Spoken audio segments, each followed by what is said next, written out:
जय श्री राम, राधे राधे। स्वागत है आपका मेरे चैनल में। आशा करती हूँ आप सभी स्वस्थ होंगे। तो कल हमने 43वां सर्ग जो है वो पूरा किया। आज हम 44वां सर्ग आरंभ करने जा रहे हैं। तो सुनिए आप आज का सर्ग। श्री राम इस प्रकार गंगा जी को साथ लिए राजा भगीरथ ने समुद्र तक जाकर रसातल में, जहाँ उनके पूर्वज भस्म हुए थे, प्रवेश किया। वह भस्म राशि जब गंगा जी के जल से आप्लावित हो गई, तब संपूर्ण लोक के स्वामी भगवान ब्रह्मा ने वहां पधार कर राजा से इस प्रकार कहा। नरश्रेष्ठ महात्मा राजा, सगर के 60,000 पुत्रों का आपने उद्धार कर दिया है। अब वे देवताओं की भांति स्वर्ग लोक में जा पहुंचे हैं। भूपाल, इस संसार में जब तक सागर का जल मौजूद रहेगा, तब तक सगर के पुत्र देवताओं की भांति स्वर्ग लोक में प्रतिष्ठित रहेंगे। ये गंगा तुम्हारी भी ज्येष्ठ पुत्री होगी और तुम्हारे नाम पर रखे हुए भागीरथी नाम से इस जगत में विख्यात होगी। त्रिपथगा, दिव्या और भागीरथी, इन तीनों नामों से गंगा जी की प्रसिद्धि होगी। ये आकाश, पृथ्वी और पाताल तीनों पथों को पवित्र करती हुई गमन करती हैं, इसीलिए त्रिपथगा मानी गई है। नरेश्वर महाराज, अब तुम गंगा जी के जल से यहाँ अपने सभी पितामहों का तर्पण करो और इस प्रकार अपनी तथा अपने पूर्वजों द्वारा की हुई प्रतिज्ञा को पूर्ण कर लो। राजन, तुम्हारे पूर्वज धर्मात्माओं में श्रेष्ठ महायशस्वी राजा सगर भी गंगा जी को यहाँ लाना चाहते थे, किंतु उनका यह मनोरथ नहीं पूर्ण हुआ। वत्सः, इस प्रकार लोक में अप्रतिम, प्रभावशाली, उत्तम गुण विशिष्ट, महर्षि तुल्य, तेजस्वी, मेरे सम्मान तपस्वी तथा क्षत्रिय धर्मपरायण राजर्षि अंशुमान ने भी गंगा को यहाँ लाने की इच्छा की, परंतु वे भी इस पृथ्वी पर उन्हें लाने की प्रतिज्ञा पूरी न कर सके। निष्पाप महाभाग, तुम्हारे अत्यंत तेजस्वी पिता दिलीप भी गंगा जी को यहाँ लाने की इच्छा करके भी इस कार्य में सफल न हो सके। पुरुष प्रवर, आपने गंगा को भूतल पर लाने की वह प्रतिज्ञा पूर्ण कर ली है। इससे संसार में आपका परम उत्तम है महान यश की प्राप्ति हुई है। शत्रु दमन, आपने जो गंगा जी को पृथ्वी पर उतारने का कार्य पूर्ण किया है, इससे उस महान ब्रह्म लोक पर अधिकार प्राप्त कर लिया है जो धर्म का आश्रय है। नरश्रेष्ठ पुरुष प्रवर, गंगा जी का जल सदा ही स्नान के योग्य है। तुम स्वयं भी इसमें स्नान करो और पवित्र होकर पुण्य का फल प्राप्त करो। नरश्रेष्ठ, अपने सभी पितामहों का तर्पण करो, तुम्हारा कल्याण हो। अब मैं अपने लोक को जाऊंगा, तुम भी अपनी राजधानी को लौट जाओ। ऐसा कहकर सर्वलोक पितामह महायशस्वी देवेश्वर ब्रह्मा जी जैसे आए थे, वैसे ही देवलोक को लौट गए। नरश्रेष्ठ महायशस्वी राजर्षि राजा भगीरथ भी गंगा जी के उत्तम जल से क्रमशः सभी सगर पुत्रों का विधिवत तर्पण करके पवित्र हो अपने नगर को चले गए। इस प्रकार सफल मनोरथ होकर वे अपने राज्य का शासन करने लगे। रघुनंदन, अपने राजा को पुनः सामने पाकर प्रजा वर्ग को बड़ी प्रसन्नता हुई। सबका शोक जाता रहा, सबके मनोरथ पूर्ण हुए और चिंता दूर हो गई। श्री राम, ये गंगा जी की कथा मैंने आपको विस्तार के साथ कह सुनाई है। तुम्हारा कल्याण हो। अब जाओ, मंगलमय संध्या वंदन आदि का संपादन करो। देखो, संध्या काल बीता जा रहा है। ये गंगा अवतरण का मंगलमय उपाख्यान आयु बढ़ाने वाला है। धन, यश, आयु, पुत्र और स्वर्ग की प्राप्ति कराने वाला है। जो ब्राह्मणों, क्षत्रियों तथा दूसरे वर्ण के लोगों को भी यह कथा सुनाता है, उसके ऊपर देवता और पितर प्रसन्न होते हैं। कुकुत्सह कुलभूषण, जो इसका श्रवण करता है वह संपूर्ण कामनाओं को प्राप्त कर लेता है। उसके सारे पाप नष्ट हो जाते हैं और आयु की वृद्धि एवं कीर्ति का विस्तार होता है। विश्वामित्र जी की बातें सुनकर लक्ष्मण सहित श्री रामचंद्र जी को बड़ा विस्मय हुआ। वे मुनि से इस प्रकार बोले, ब्राह्मण, आपने गंगा जी के स्वर्ग से उतरने और समुद्र के भरने की यह बड़ी उत्तम और अत्यंत अद्भुत कथा सुनाई है। काम, क्रोध आदि शत्रुओं को संताप देने वाले महर्षि आपकी कही हुई संपूर्ण कथा पर पूर्ण रूप से विचार करते हुए हम दोनों भाइयों की यह रात्रि एक क्षण के समान बीत गई। विश्वामित्र जी लक्ष्मण के साथ इस शुभ कथा पर विचार करते हुए ही मेरी यह सारी बातें बीती हैं। तत्पश्चात निर्मल प्रभात काल उपस्थित होने पर तपोधन विश्वामित्र जी जब नित्य कर्म से निवृत्त हो चुके, तब शत्रु दमन श्री रामचंद्र जी ने उनके पास जाकर कहा, मुने, ये पूजनीय रात्रि चली गई है। सुनने योग्य सर्वोत्तम कथा मैंने सुन ली है। अब हम लोग सरिताओं में श्रेष्ठ पुण्य सलीला त्रिपथगामिनी नदी गंगा जी के उस पार चले। सदा पुण्य कर्म में तत्पर रहने वाले ऋषियों की ये नाव उपस्थित है। इस पर सुखद आसन बिछा है। आप परम पूज्य महर्षि को यहाँ उपस्थित जानकर ऋषियों की भेजी हुई ये नाव बड़ी तीव्र गति से यहाँ आई है। महात्मा रघुनंदन का यह वचन सुनकर विश्वामित्र जी ने पहले ऋषियों सहित श्री राम और लक्ष्मण को पार कराया। तत्पश्चात स्वयं भी उत्तर तट पर पहुंचकर उन्होंने वहां रहने वाले ऋषियों का सत्कार किया।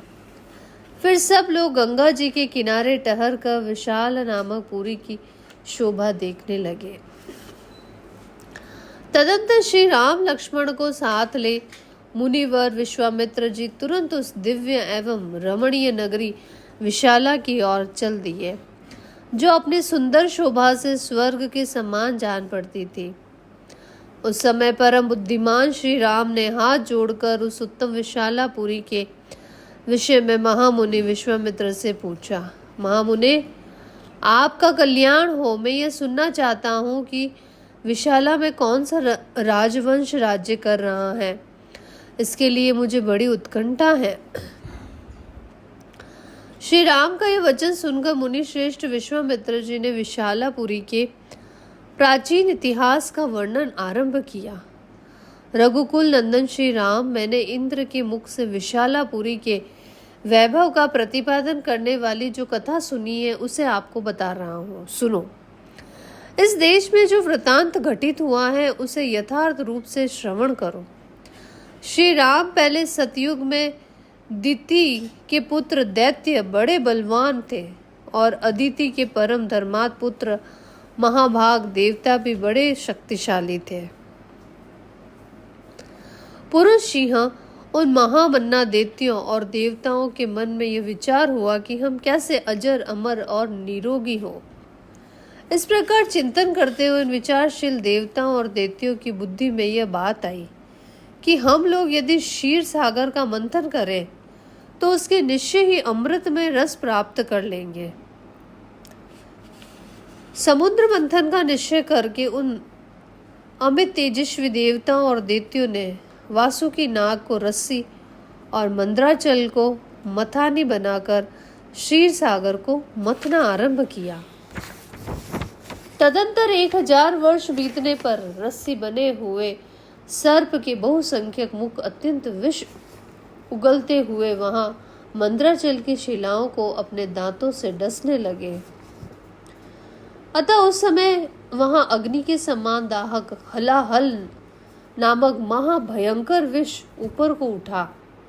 उसने देवता, असुर और मनुष्यों सहित संपूर्ण जगत को दग्ध करना आरंभ किया।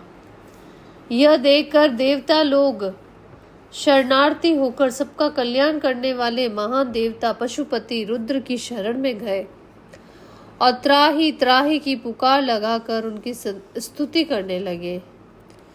देवताओं के इस प्रकार पुकारने पर देव देवेश्वर भगवान शिव वहां प्रकट हुए। फिर वही शंख चक्रधारी भगवान श्री हरि भी उपस्थित हो गए। श्री हरि ने त्रिशूलधारी भगवान रुद्र से मुस्कुराकर कहा, सुरश्रेष्ठ, देवताओं के समुद्र मंथन करने पर जो वस्तु सबसे पहले प्राप्त हुई है वह आपका भाग है, क्योंकि आप सब देवताओं में अग्रगण्य हैं। प्रभु, अग्रह पूजा के रूप में प्राप्त हुए इस विष को आप यहीं खड़े होकर ग्रहण करें। ऐसा कहकर देव शिरोमणि विष्णु वहीं अंतर ध्यान हो गए।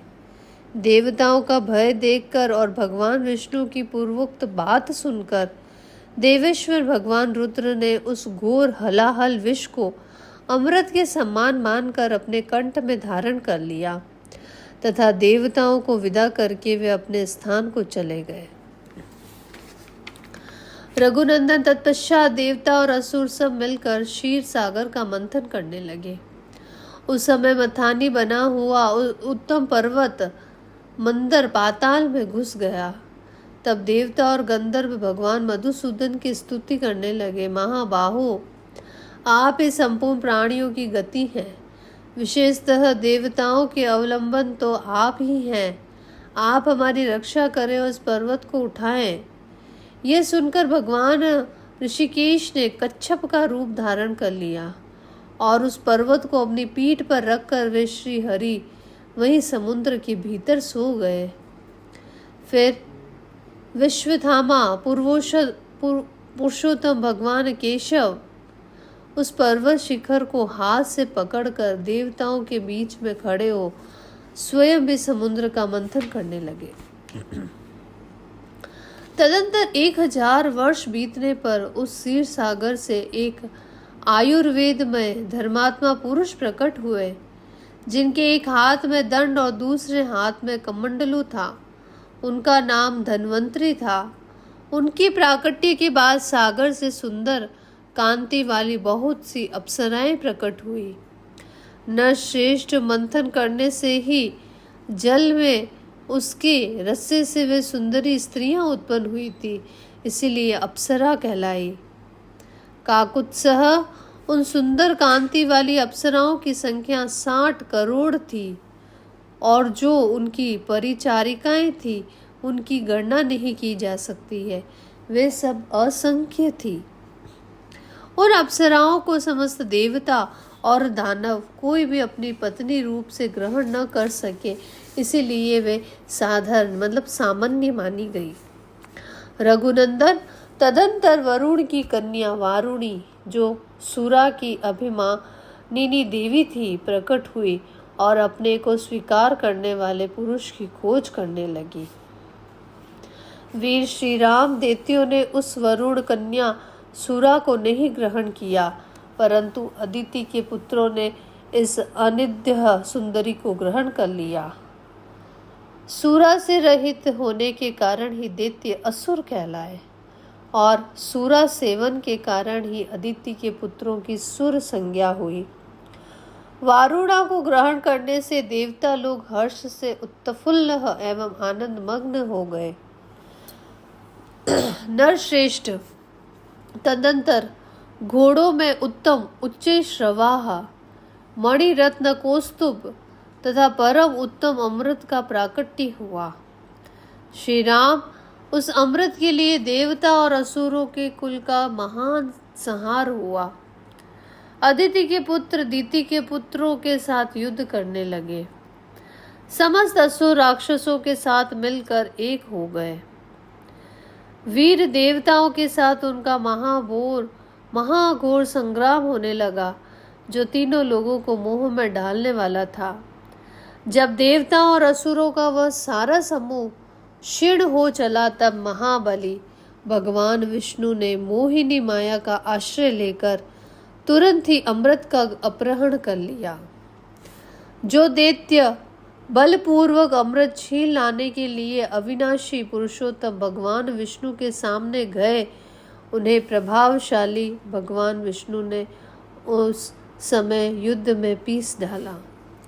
देवताओं और दैत्यों के उस घोर महायुद्ध में अदिति के वीर पुत्रों ने दीति के पुत्रों का विशेष संहार किया। दैत्यों का वध करने के पश्चात त्रिलोकी का राज्य पाकर देवराज इंद्र बड़े प्रसन्न हुए और ऋषियों तथा चांडों सहित समस्त लोकों का शासन करने लगे। इस प्रकार से वाल्मीकि निर्मित आर्ष रामायण आदि काव्य की बालकांड में 45वां जो सर्ग है वो पूरा होता है। कल हम आगे का सर्ग प्रारंभ करेंगे। धन्यवाद। आपका दिन मंगलमय हो। चैनल को लाइक और सब्सक्राइब जरूर करें। कमेंट में जय श्री राम लिखें। धन्यवाद।